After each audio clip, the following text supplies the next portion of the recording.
thanks for sending the questions. I'll start off with the first one here, and I think all you need to do here is find the z-scores to compare, and so I'll set that one up for you just to show you what to do with it, okay? So in the first case in geography, he's got a 79%, but the mean score is 67 with a standard deviation of 14. And so if you find a z-score there, you're going to be taking 79 minus, oops, why didn't that work? Okay, minus 67 over 14.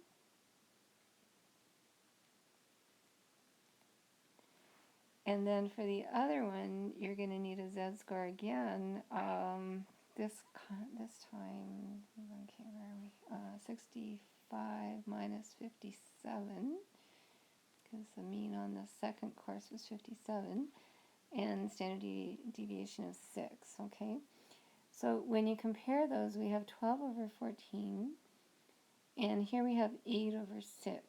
And so in terms of z-scores, 8 over 6 is going to be the larger of the two z-scores, because that's 1.33, I think. And so that means that he is further away from the mean, like more standard deviations away from the mean in the 1051 course than he is in the 2080 course. So here he's going to be 12 over 14, which isn't even one standard deviation away from the mean, because Z will be less than 1, just slightly there.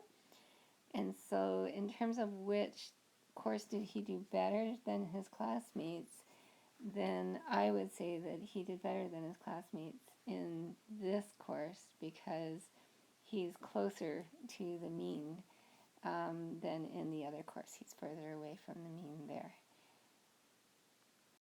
Sorry, love. Okay. Now, something weird happened with my video here, and I have a feeling that I thought I was recording when I did all the writing that you see now on the screen, and I think I didn't record it. So I'll go back and explain that in a minute. I'm just going to jump to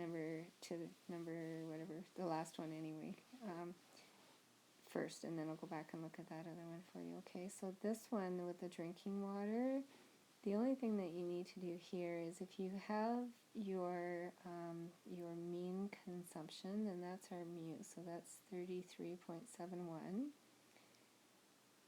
And if we have the x value, the raw data value that we're trying to test is 44, and we have an SD given as 8.25, then if you put that into the z-score formula,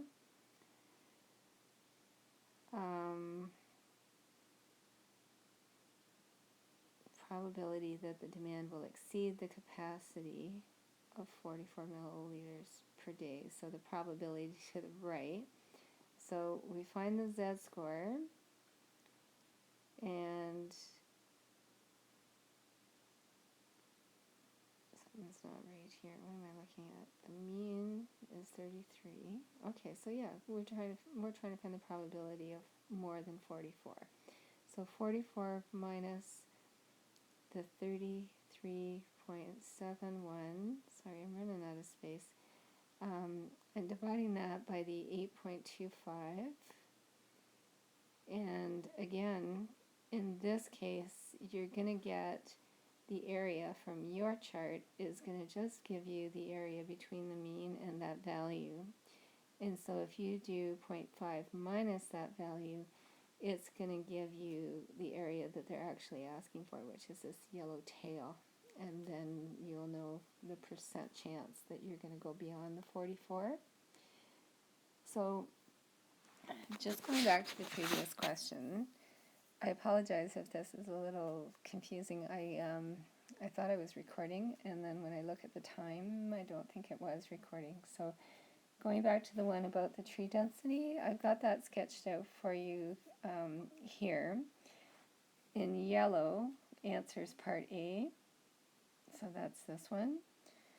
And then for part B, you're going to have to find the probability, a z-score at 2,000 and a z-score at 2,500. The z-score for 2,000 is going to be a negative z-score. So when you look up that z-score and you as a positive and you look up that z-score, you only need to add those together in order to get the total percentage. So I hope that's helpful, and I'm sorry if that's confusing. I'm not quite sure what happened on that second question there.